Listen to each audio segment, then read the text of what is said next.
All right, all right, all right, all right. What is going on, everyone? As you know, I need to come on here and make sure that I am live. I don't see myself yet. There I am. All right. What is going on? All right, you guys. Hopefully, you are having an awesome, awesome, awesome Tuesday. Let me edit this here. I haven't quite figured out how to do that. How to do that. All right, give me just 1 second. All right, so hopefully you guys are having a wonderful day. It's Tuesday, and it is definitely a rainy season going on here in North Carolina. I don't know about you, but that's what we have going on here today. So today I want to talk to you a little bit about grace. I want to talk about grace today because I think a lot of times we throw that word around so easily, so quickly, and I often think, that I don't know if I've ever really taken time until, lately to really break down the definition of grace and what exactly grace means and why grace is so important to have in our lives and also to recognize God's grace in our life as well too, as we are also extending grace to one another.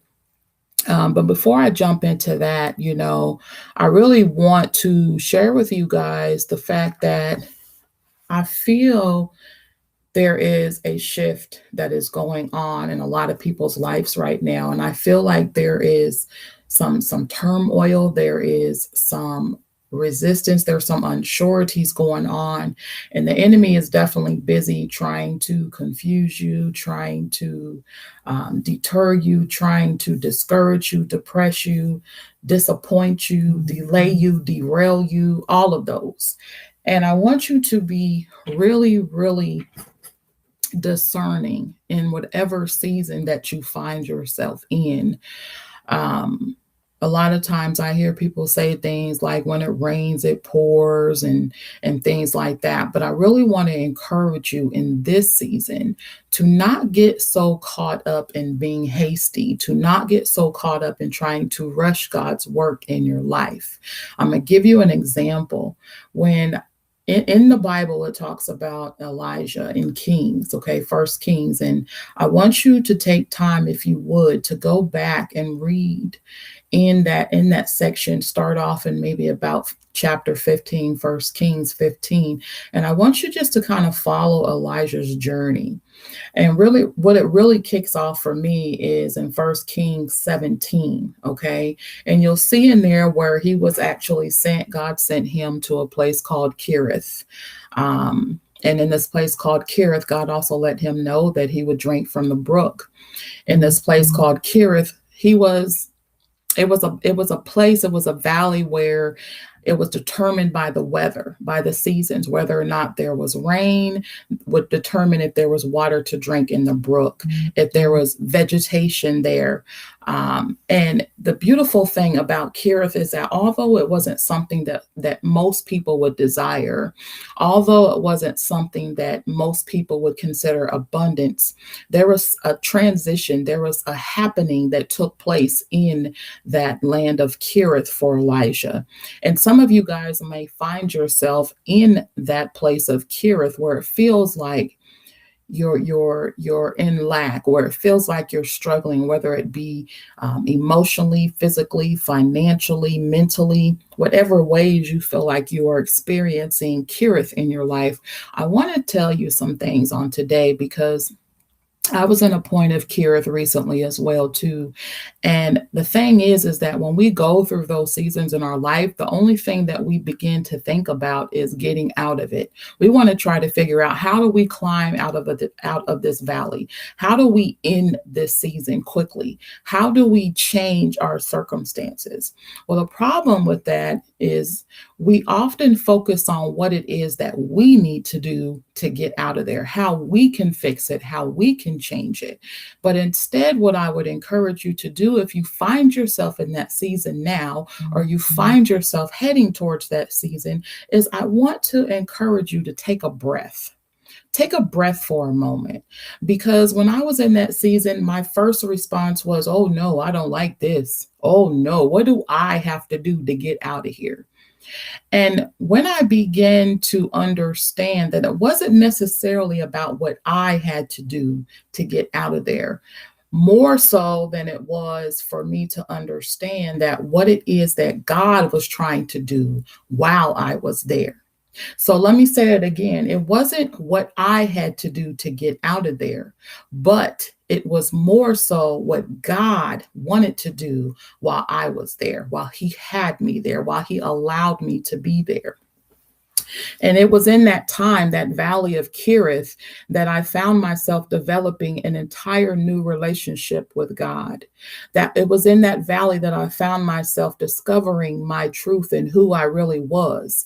It was in that season, that valley of Kerith, that I found myself being able to face my demons, being able to face the darkness, being able to face my past, being able to tell my story without remorse, without regret, unapologetically.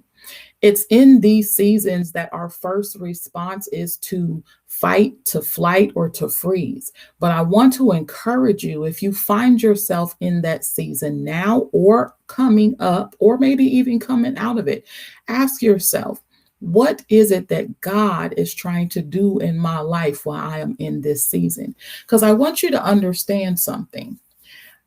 We are God's seed. He planted us here for us to take root and for us to grow, for us to produce fruit bearing trees. But what ends up happening is that when we don't have the right nourishment, when we don't have the right guidance, when we don't have the right sunshine in our life, then a lot of times we don't produce those other seeds that produce good fruit as well too. And so the problem is that when that happens in our life, our heart becomes damaged. Our heart becomes dirty. Our heart becomes misguided. And so we have these places in our hearts that are not producing good fruit, and we try to run with that. And what ends up happening is that we end up finding that we're running on an empty tank. We're not producing good fruit. We're not bearing good seeds. And so it seems like a lot of things that we have done have been in vain. But there is hope for that. There is hope for that, because one thing that I realized is that even in my ignorance, even in my lack of understanding, even in my lack of wisdom, even in my lack of belief, God was still there, and He was still guiding me. He still was loving me. He still was comforting me. He never had left me, and He never had forsaken me, nor will He ever. And He will not do it to you either. And so we have to understand that we are God's seed. We are placed here for a purpose, and our purpose is our seed. But what ends up happening is that, as I said earlier, the enemy wants to come in because he's gotten a glimpse at our purpose. He's gotten a glimpse at the things that God wants to accomplish in and through us. And so because the enemy has gotten a glimpse of it, he tries to go through and derail you, distract you, depress you, discourage you, right? He wants to get you disconnected from God so that you are not able to display the truth, the true goodness of what God has done in your life. And if he can keep you in that season longer than you're supposed to be in that season, then it will make you think that God has left you. It will make you think that God has forgotten about you. But I want to encourage you and tell you on today that God is still here. God has never left you. He is always going to be with you.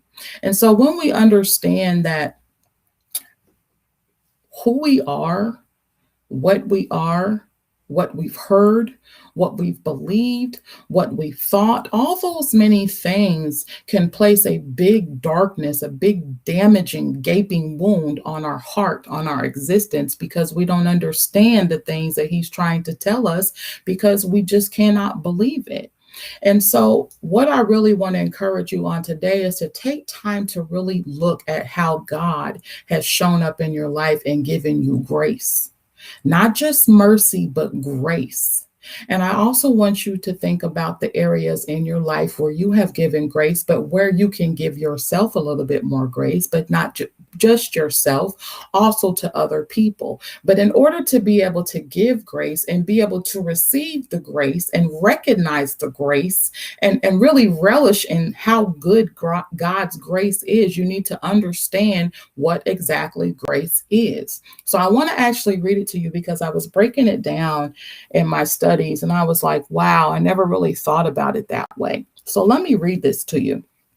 It says here, grace is to refine, to regenerate, to sanctify, okay, to inspire virtuous impulses, to impart strength, to endure trial, and resist temptation. It's generous. Grace is free and totally unexpected, undeserved, divine favor, love, clemency, and a share in the divine love of God. What else is grace? Grace is the concept of receiving something from someone and passing it on until the environment around you begins to change drastically. I want to say that again. The concept of receiving something from someone and passing it on until the environment around you begins to change drastically. Another thing that grace does is that it really begins to stretch your mind. It begins to stretch your heart. It begins to stretch your comfort zone and allows you to get into a season where it's not just about you and it's not just about what you've been through, but it's really about recognizing the truth, God's truth about who you are. Because many of us have lived so long with a blanket over us, and we have this distorted viewpoint of what we're capable of doing and what God is capable of doing. And therefore, we begin to compartmentalize God. We begin to put barriers around God. And when we put barriers around God, we put barriers around ourselves. And so then when people tell us that you're worthy, and people tell you that you're powerful, and people tell you that you're going to be successful and you have such great gifts and all these many things, we smile, we say okay, we say thank you, but we really don't believe it. And it's because we have built up barriers around what God is trying to do, because subconsciously we feel like we are not worthy or that we do not deserve it. So I want you to really understand what God's grace really is trying to do in your life. And God's grace is trying to give you the things that maybe even you do not deserve. But because God's grace and mercy is sufficient, you have to learn to receive it and also be grateful while receiving it. Still be humble while receiving it. Grace can be extended from God through you to other people. But when you find yourself in a situation where you feel like you don't have any grace, where there's nothing good happening for you, it could be possible that it's time for you to change situations. It could be possible that it's time for you to change environments. I cannot tell you time and time again how many times I've heard, how many times I've read, how many times I've even said myself that your environment is very, very infectious to your being. Meaning, if you are surrounded around people who are dark, who are negative, who are pessimistic, what do you think it is going to do to you? Especially if you are not in a place where you have really dealt with your issues. If you are not in a place where you have really developed a sense of security and not insecurity. What do you think it's going to do with you? I know you've probably heard it's easier to pull somebody down than it is up. I know you've probably heard that if you play in the mud long enough, eventually you'll get dirty. I know you've probably heard those sayings. Those sayings are derived from the fact of you are the company that you keep. You are the company that you keep. So they often say if you hang around a bunch of depressed people, you're going to be depressed. If you hang around a bunch of broke people, you're going to be broke. If you hang around a bunch of negative people, you're going to take on negative traits.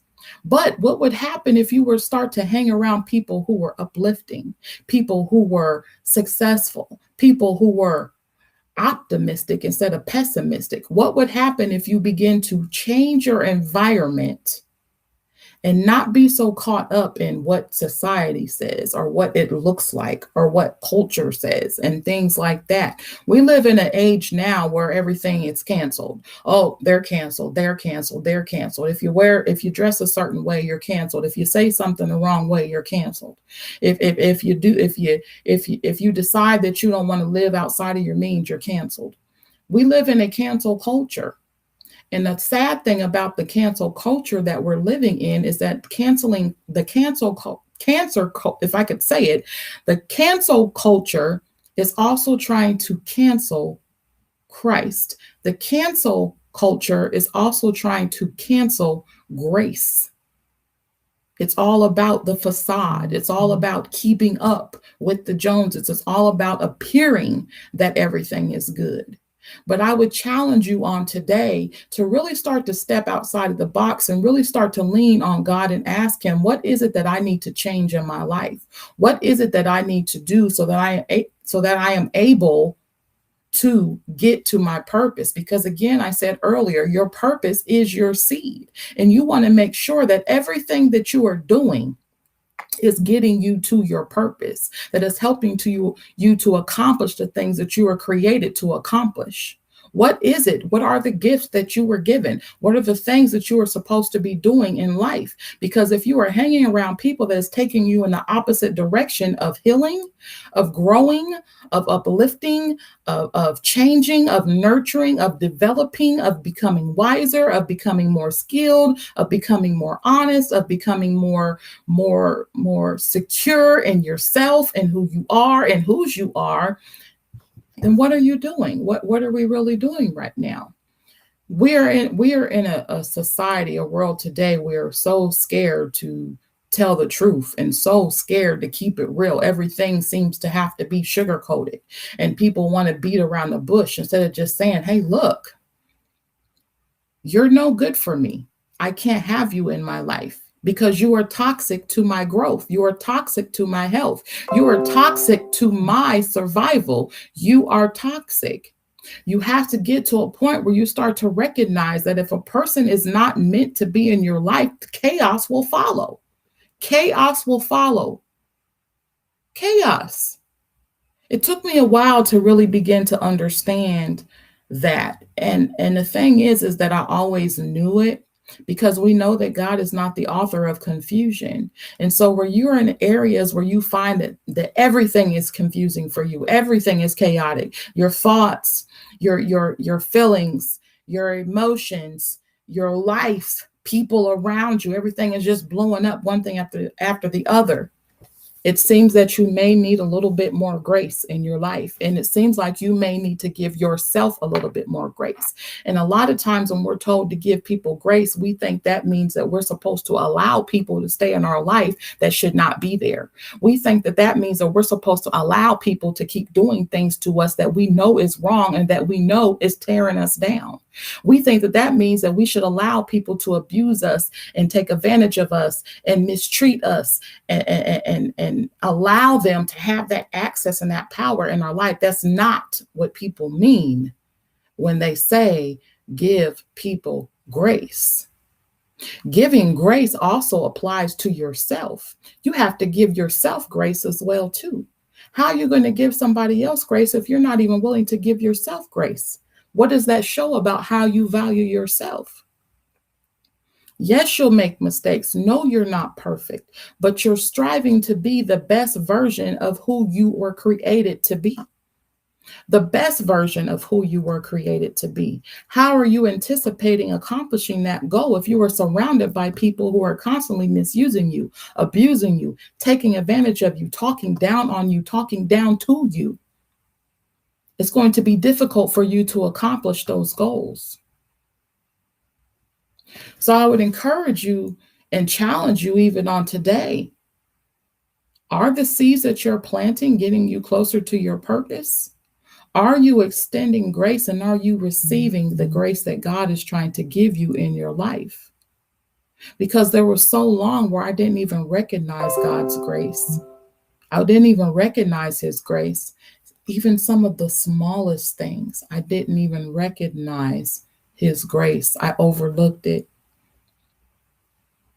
It's time for us as individuals, as people, it's time for us to get to the point where we begin to dislike, we begin to really hate the things that are not people, but we begin to hate the things of the enemy. We begin to hate his attacks. We begin to hate the things that he is trying to do in our life. Because if it's not about us getting closer to what we were created to do, our purpose, then what is it really doing for us? You have people who, and I'm guilty, I've done it before, going to church. I've been acting a fool Monday through Saturday, and then go to church on Sunday and at the altar crying and screaming and flipping out and repenting and all that other stuff. And then as soon as I get out of church, go back and do the same thing again. You think that's not God's grace allowing you to still see another day? We have to get to a point where we stop taking grace for granted. God doesn't have to give us grace. It's something that he chooses to do. It's something that it just shows how divine he really is. Sometimes I get disappointed in myself when I think about how many years that I have been alive and how many years I have been reckless with my relationship with God, reckless with my healing, reckless with opportunities, reckless with even just myself. And sometimes I do get disappointed because have you ever felt like, dang, I just wish I could go back and redo it again. I wish I could relive that moment because boy, if I knew then what I know now, the outcome would be totally different. If I believe then the way I believe now, then they would have never been able to do that to me. If I understood it this way then that I understand it this way now, then boy, I would have never felt that way. I would have never went that way. I would have kept going this way and not that way. If I only given myself more grace back then as I'm doing now, then I would have never been at the point where I loathed myself. I didn't love myself, where I mistreated myself, where I didn't push myself, where I didn't push away the darkness, where I didn't deal with the truth, where I didn't deal with the reality of what I was doing to myself. When a woman recognizes who she is, men too, but when a woman recognizes who she really is and the power that she really holds, do you not know that the enemies begin to tremble? Do you not know that that's when the attacks start to come? And that's why a lot of times it seems so much easier just to stay mediocre and to not try, to not change, because we're so fearful of going forward that we'd rather stay backwards. We cannot be fearful of going forward. We have to just get up and we have to just do. We have to pick up our bed and walk, like Jesus told the man that he gave his sight back to. We have to pick up our bed and walk and stop being so scared of moving forward. We have to be at a point where we literally understand that if God is for us, who can be against us? But we also have to understand that for those that are against us, it should not matter.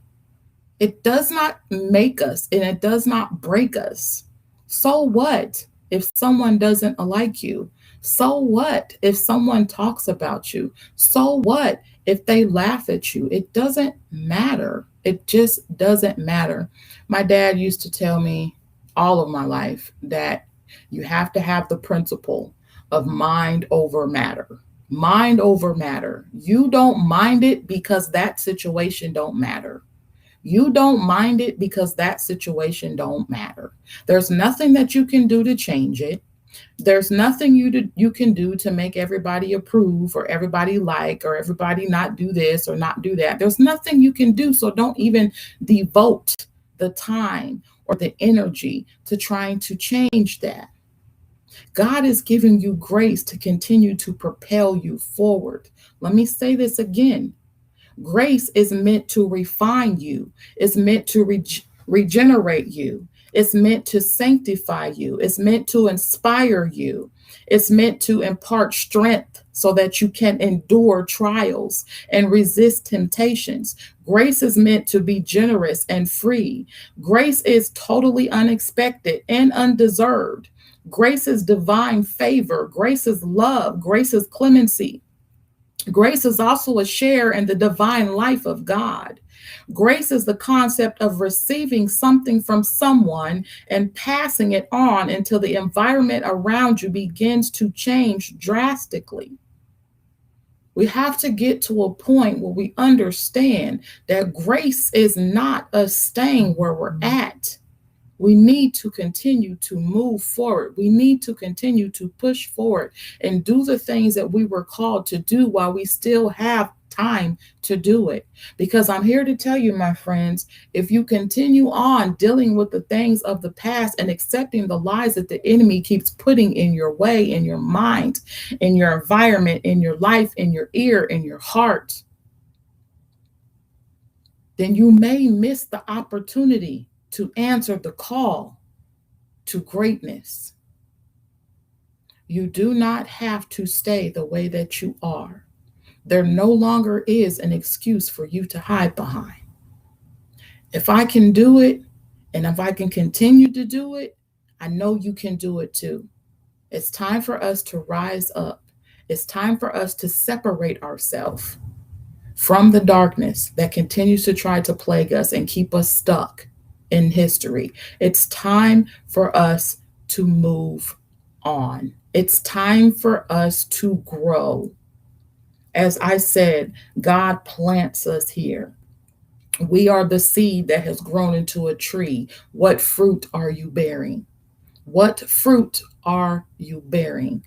It is time for us to grow up in God so that we can begin to receive and also give the fruit that we are supposed to be given in this world.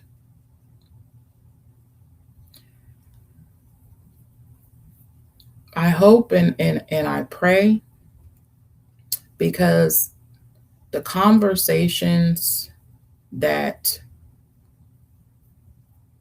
come to my inbox, there's so many people that are going through so many things. And as much as it sometimes troubles me, I know that only thing I can do is continue to pray and continue to speak.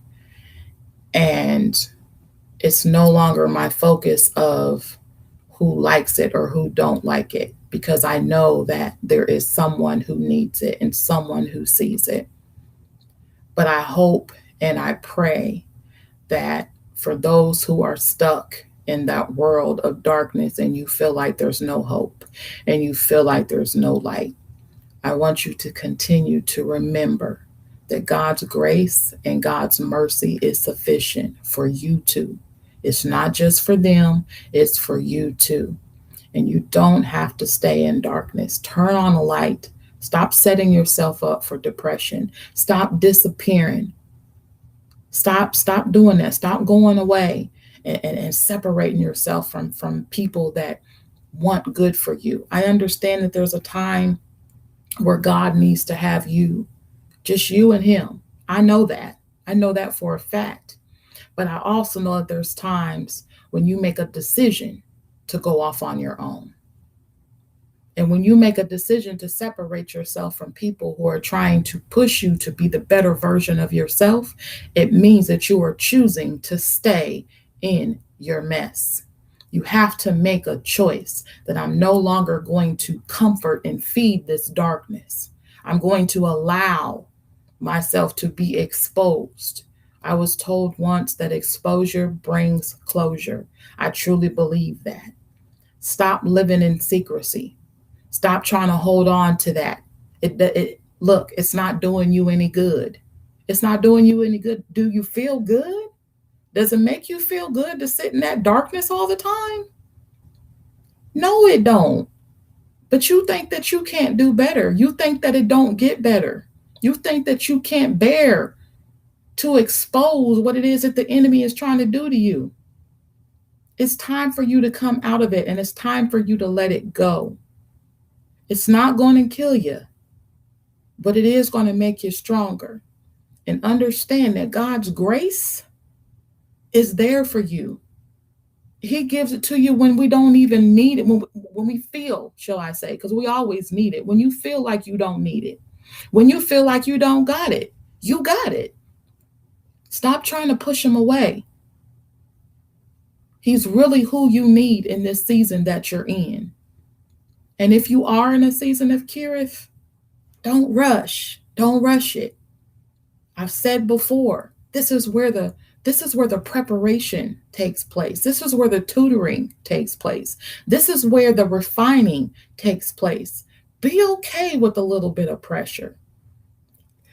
Even if you have to cry sometimes, get up tomorrow and keep pushing. But don't give up on you. Don't do it, because you never know what God is about to reveal in your life. You never know what he's about to do and shift and change and create and reveal. You just don't know.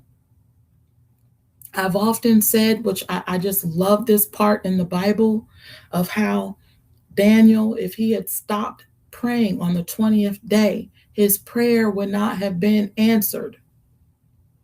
The angel was dispatched as soon as he went to praying. The angel was dispatched to answer his prayer. But because he prayed without ceasing, because he continued to pray, because he didn't stop, it was on that 21st day that his prayer was answered. We don't know what's going on in the spiritual realm. You don't know who's fighting on your behalf. You don't know who God's going to send your way. You just don't know. And his ways are mysterious. His ways are miraculous. His ways are wonderful. But the other thing that's wonderful is you. His word says you are fearfully and wonderfully made. We've got to stop being scared and afraid of the enemy. He does not have the power that you think he has. Flick him off. He's a nuance. He is a nuance. So stop giving up. Stop setting yourself up to sit here and live in that depression and that funk. Get out of it. Even when you feel like you don't have the energy or the desire or the will to do it, make yourself do it. Make yourself do it. Make yourself do it. Have a commitment within yourself to finish and endure the race. Don't give up. I'm praying for you. I really, really am. I'm praying for you. Y'all have a wonderful, wonderful Tuesday, and I'll see you tomorrow.